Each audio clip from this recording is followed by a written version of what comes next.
بسم اللہ الرحمن الرحیم۔ بسم اللہ الرحمن الرحیم۔ ویورز، آپ کو آپ کے اپنے چینل ازمودہ وظیفہ میں خوش آمدید کہتے ہیں۔ اہلا و سہلا و مرحبا۔ اللہ تعالیٰ سے امید کرتے ہیں کہ خیریت سے ہوں گے، دعا کرتے ہیں جہاں رہیں خوش رہیں، سلامت رہیں، مسکراتے رہیں، بکھیرتے رہیں۔ اور عید کے دن آنے والے ہیں، عید الاضحیٰ کے، تو اس حوالے سے ہم آپ کو آج بتائیں گے کہ وہ کون سی، کیونکہ بہت سے لوگوں نے ہمیں یہ سوال بھی کیے کہ کن جانوروں کی قربانی جائز نہیں ہے، اور یہ بھی کہا کہ کن جانوروں کی قربانی جائز ہے۔ تو اس حوالے سے انشاءاللہ ہم آپ کو بتائیں گے کہ جن جانوروں کی قربانی جائز نہیں ہے، اس حوالے سے حدیث مبارکہ کا بھی جو حوالہ دیں گے، مشکوٰۃ شریف کی حدیث ہے، ترمذی شریف کی، نسائی شریف کی، ابو داؤد شریف کی۔ اور اس سے پہلے بھی ہم آپ کو یہ ریکویسٹ کرتے ہیں کہ آپ اس چینل کے اوپر نئے ہیں، یعنی پہلی دفعہ آپ ہماری ویڈیو دیکھ رہے ہیں، تو آپ اس کو پلیز سبسکرائب کر دیں، ساتھ ہی بیل کے بٹن کو بھی پریس کر دیں۔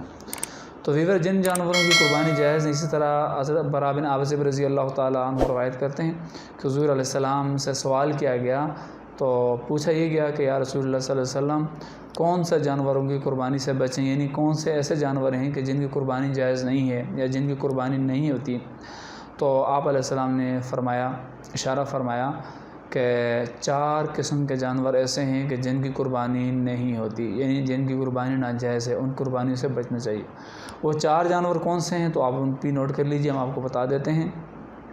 نمبر 1 ہے وہ لنگڑا جانور کہ جس کا لنگڑا پن ظاہر ہو، وہ اندھا جانور کہ جس کا اندھا پن جو وہ ظاہر ہو، اور اسی طرح سے وہ جانور جو بیمار ہو، جس کی بیماری ظاہر ہو، اور ایسا لاغر جانور جس کی ہڈیوں میں مغز نہ ہو۔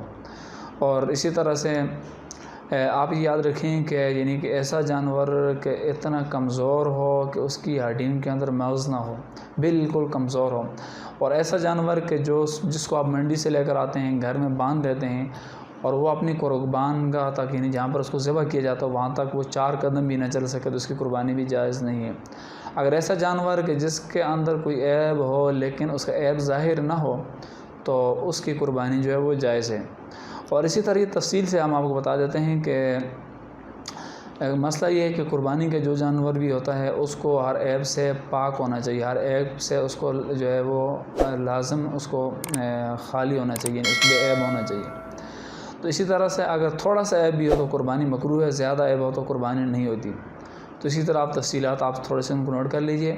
تو اگر سینگ جو ہے وہ مگ تک ٹوٹ گیا ہو تو اس کی قربانی جائز نہیں ہے، یعنی کہ سینگ اس کا بالکل نیچے سے یعنی ٹوٹ گیا ہو، بالکل نیچے سے، جس کی وجہ سے جانور بدصورت لگ رہا ہو، تو اس کی قربانی بھی جائز نہیں ہے، اس جانور سے بھی بچنا چاہیے۔ اسی طرح اگر اوپر سے خول اتر گیا، مگ نہیں ٹوٹی، تو قربانی جائز ہے، یعنی اوپر جانور کا سینگ جو خول ہوتا ہے اوپر سے، وہ اگر اتر جائے، نیچے سے نہیں اترا، تو اس کی قربانی بھی جائز ہے۔ اور اسی طرح اگر پیدائشی طور پر وہ سینگ نہ ہوں تو اس کی قربانی بھی جائز ہے، یعنی ایک ایسا جانور ہے کہ جس کے سینگ شروع سے نہیں ہے، یعنی پیدائشی اس کا سینگ نہیں ہے، تو یہ بے عیب نہیں، یہ جانور بھی مطلب ہے کہ یہ جانور بھی بے عیب ہے، اس کی قربانی بھی جائز ہے۔ تو اسی طرح خصی جانور کی قربانی بھی جائز ہے، حضور علیہ السلام نے خود خصی جانور کی قربانی فرمائی ہے۔ بھینگے جانور کی قربانی جائز ہے، اور اسی طرح سے دم یا چوکی یا 1/3 حصے سے کم کٹے ہوں تو اس کی قربانی بھی جائز ہے۔ کانا جانور جس کی کانا پن ظاہر ہو، یعنی اس کی آنکھ جو ہے اس کی کانا پن ظاہر ہو، اور وہ ایسا لگ رہا دور سے نظر آتا ہو کہ یہ جانور کانا ہے، تو اس کی قربانی جائز نہیں ہے، اس کی قربانی نہیں کرنی چاہیے۔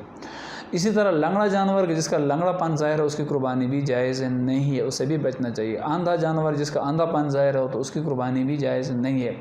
بیمار و جانور جس کی بیماری ظاہر ہو، تو اس کی قربانی بھی جائز نہیں ہے، اسے بھی بچنا چاہیے۔ یعنی یاد رکھیں کہ 2.5 حصے سے زیادہ کان کٹے ہوں یا سینگ ٹوٹے ہوں تو اس کی قربانی بھی جائز نہیں ہے، اسے بھی بچنا چاہیے۔ جس جانور کے پیدائشی طور پر بالکل دونوں یا ایک نہ ہو، اس کی قربانی بھی جائز نہیں، یعنی دونوں کان نہ ہوں یا ایک کان نہ ہو، تو اس کی قربانی بھی جائز نہیں ہے، ناجائز، اس سے بھی بچنا چاہیے۔ جو انتہائی لاغر جانور ہو، یعنی عیدگاہ تک نہ چل سکے، تو اس کی قربانی بھی جائز نہیں ہے۔ جس جانور کے دانت نہ ہوں یا تھن نہ ہوں یا کٹے ہوں، یعنی بکری کا ایک تھن یا بھینس کے دونوں تھن، اس کی قربانی بھی جائز نہیں ہے۔ اور یہ بھی یاد رکھیں آپ، بہت سے لوگ ایسے ہوتے ہیں کہ جو کہتے ہیں کہ ہم منڈی سے، لوگوں کو فون آتے ہیں کہتے ہیں ہم منڈی میں آئے ہیں، اور یہ مالک بیل کا یا بکرے کا جو مالک ہے وہ یہ کہہ رہا ہے کہ 1 سال کا ہے، لیکن اس کا دانت نہیں ہے، تو کیا اس کی قربانی جائز ہے؟ یاد رکھیں کہ دان جو صرف علامت ہوتے ہیں. اگر وہ مالک یہ کہہ رہا ہے کہ اس کا 1 سال پورا ہو گیا ہے اور اس کے دان نہیں نکلے، تو دان جو ہے وہ تقریباً 13 مہینے کی عمر میں نکلتے ہیں، یا اس طرح سال سے جب اوپر ہو جائے پھر اس کا دان نکلتے ہیں. اور دانتوں کے بغیر اگر وہ مالک گارنٹی دیتا آپ کو کہ اس کے دان جو ہے وہ اس لیے آنے بعد باقی ہیں کیونکہ اس کی عمر جو ہے وہ پوری ہو چکی ہے، سال پورا ہو چکا ہے، تو اس جانور کو پھر لا سکتے ہیں آپ.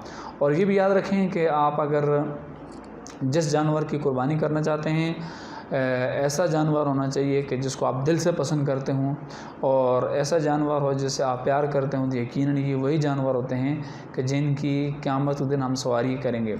تو یہ یاد رکھیں کہ حدیث مبارکہ میں آتا ہے کہ جب بندے قبروں سے اٹھائے جائیں گے تو اللہ تعالیٰ یہ کہیں گے فرشتوں سے کہ ان بندوں کے لیے سواریوں کا بندوبست کریں، کیونکہ یہ بندے جب دنیا میں سوار ہونے کے عادی تھے، وہ ایسے کہ جب یہ باپ کے پاس تھے، باپ کی پشتوں میں تھے تو تب بھی یہ سوار تھے، پھر یہ ماں کے رحم میں آئے تب بھی یہ ماں کے پیٹ میں سوار تھے، پھر جب ماؤں نے ان کو جنم دیا تو پھر ماں کی جو گود ہے وہ ان کی سواری بنی. جب یہ گود سے جب اترے تو پھر ان کے جو والدین ہیں ان کے گردن ان کی سواریاں بنی. اور اسی طرح جب یہ بڑے ہوئے یعنی جوان ہوئے تو دریاؤں میں کشتی، گھوڑے، خچر، اونٹ وغیرہ یہ ان کی سواریاں بنی. اور جب یہ دنیا سے انتقال کر کے میرے پاس آئے تو پھر ان لوگوں کو ان کے بھائیوں نے کندھوں میں اٹھا کر قبر میں اتارا.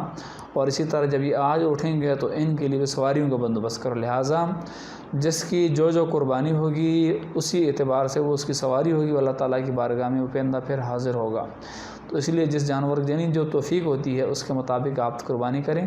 اور یہ بھی یاد رکھیں کہ جس بندے کی توفیق نہیں ہے، اس کے دل کے اندر خواہش ہے کہ کاش میری توفیق ہوتی تو میں بھی قربانی کرتا. تو اللہ تعالیٰ سے امید کی جا سکتی ہے کہ اللہ تعالیٰ قیامت اس کی نیت کے مطابق اس کو اجر بھی عطا فرمائیں گے. اور جیسے جانور کے بارے میں اس کی نیت ہوگی، اللہ تعالیٰ وہی جانور اس کی سواری کا بھی انشاءاللہ اہتمام اللہ تعالیٰ فرمائیں گے. اللہ تعالیٰ کی بارگاہ میں تو اللہ تعالیٰ ہم سب کا حامی و ناصر ہو. اللہ حافظ.